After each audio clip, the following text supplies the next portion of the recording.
আকাশবাণী কলকাতা জেলার চিঠি জলপাইগুড়ি থেকে লিখেছেন আমাদের সংবাদদাতা চন্দনা চৌধুরী। পুলিশ বাহিনীর গান স্যালুটের মধ্য দিয়ে ৭৬তম সাধারণতন্ত্র দিবস পালিত হল সারা দেশের সঙ্গে জলপাইগুড়িতে। পতাকা উত্তোলন করলেন জেলাশাসক শ্যামা পারভিন। উপস্থিত ছিলেন জলপাইগুড়ির পুলিশ সুপার উমেশ খান্ডওয়ালে সহ পুলিশ প্রশাসনের আধিকারিকগণ এবং স্কুল কলেজের ছাত্রছাত্রীরা। টাউন ক্লাব মাঠে পুলিশ বাহিনীর পাশাপাশি প্যারেডে অংশ নেয় ছাত্রছাত্রীরাও। বিভিন্ন দপ্তরের সুসজ্জিত ট্যাবলো প্রদর্শিত হয় অনুষ্ঠানে। প্রজাতন্ত্র দিবসের প্রাক্কালে জীবনের সেরা পুরস্কার পদ্মশ্রী পেলেন নগেন্দ্রনাথ রায়। প্রধানমন্ত্রীর দপ্তর থেকে তাঁকে ফোনে জানানো হয় তিনি পদ্মশ্রীর জন্য মনোনীত হয়েছেন। সরকারি সূত্রে খবর, রাজবংশী ভাষায় রামায়ণ অনুবাদ করাতেই তাঁর এই প্রাপ্তি। রাজবংশীতে রামায়ণ অনুবাদেই তিনি প্রথম। তবে ৭ খণ্ডের বইটি এখনও পাঠকের হাতে পৌঁছয়নি। আগামী ১ বৈশাখ রাজবংশী ভাষার রামায়ণটি প্রকাশ করার পরিকল্পনা রয়েছে তাঁর। জলপাইগুড়িতে মহা সমারোহে পালন করা হল নেতাজি সুভাষচন্দ্র বসুর ১২৮তম জন্মজয়ন্তী। এই উপলক্ষে বৃহস্পতিবার জলপাইগুড়ি পুরসভা ভবনের সামনে থেকে একটি বিশাল শোভাযাত্রা বের হয়। শোভাযাত্রাটি শহর পরিক্রমা করে করলা ব্রিজ সংলগ্ন শিবাজি রোডের নেতাজি মূর্তির পাদদেশে এসে শেষ হয়। শোভাযাত্রায় অংশ নেন পুরসভার চেয়ারম্যান পাপিয়া পাল সহ অন্যান্যরা। পাশাপাশি বিভিন্ন স্কুলের ছাত্রছাত্রী, স্বনির্ভর গোষ্ঠীর মহিলারা, পুলিশ ব্যান্ড পার্টি, ট্যাবলো এই শোভাযাত্রায় অংশ নেয়।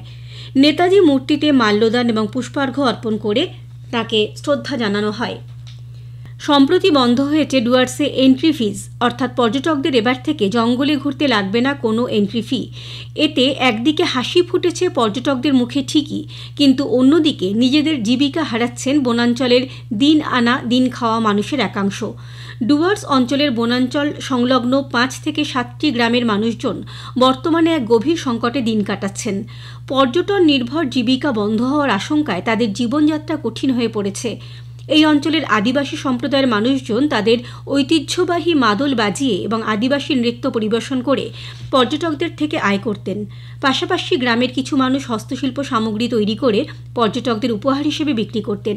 এই আয়ই ছিল তাদের পরিবারের প্রধান আয়ের উৎস। সম্প্রতি মুখ্যমন্ত্রীর নির্দেশে বনাঞ্চলে প্রবেশের জন্য নির্ধারিত এন্ট্রি ফিজ বন্ধ করা হয়েছে। এর ফলে জঙ্গলে প্রবেশ হয়েছে অবাধ। জয়েন্ট ফরেস্ট ম্যানেজমেন্ট কমিটিগুলি বা বনবস্তিদের একটি অংশ এই আয়ের একটা অংশ পেত, যা থেকে এখন তারা বঞ্চিত। তাদের আয়ের অভাবে সংসার চালানো এবং সন্তানদের পড়াশোনার খরচ মেটানো কঠিন হয়ে পড়েছে।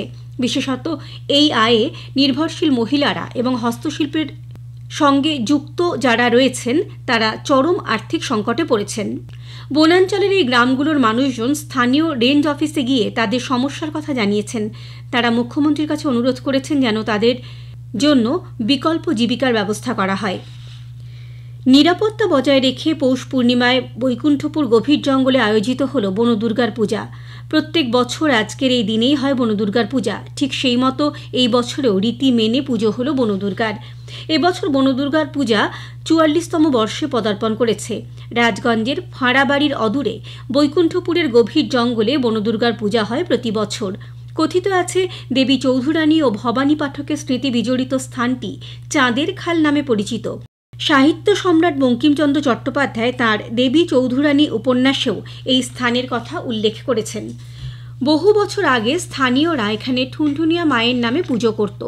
একটা সময় এই পুজোকে কেন্দ্র করে প্রচুর মানুষ ওই বনে ভিড় করতেন। এখন সেটি বনদুর্গার পুজো নামেই পরিচিত। বর্তমানে বৈকুণ্ঠপুরের জঙ্গলের মাঝে স্থায়ী মন্দিরে বিশেষ রীতি মেনে বনদুর্গা পূজিত হন।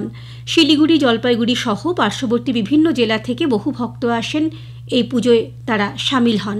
এ বিষয়ে বনদুর্গা পুজো কমিটির সম্পাদক রাজু সাহা বলেন, ৪৪তম বর্ষে পদার্পণ করেছে এই পুজো। পৌষ মাসের পূর্ণিমা তিথিতে গভীর রাতে বনদুর্গার পুজো হয়ে আসছে। কোভিডের জন্য কয়েক বছর দিনে পুজো হলেও গত বছর থেকে রাতে পুজো করা হচ্ছে।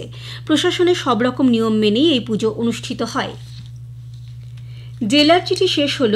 জলপাইগুড়ি থেকে পাঠিয়েছেন আমাদের সংবাদদাতা চন্দনা চৌধুরী।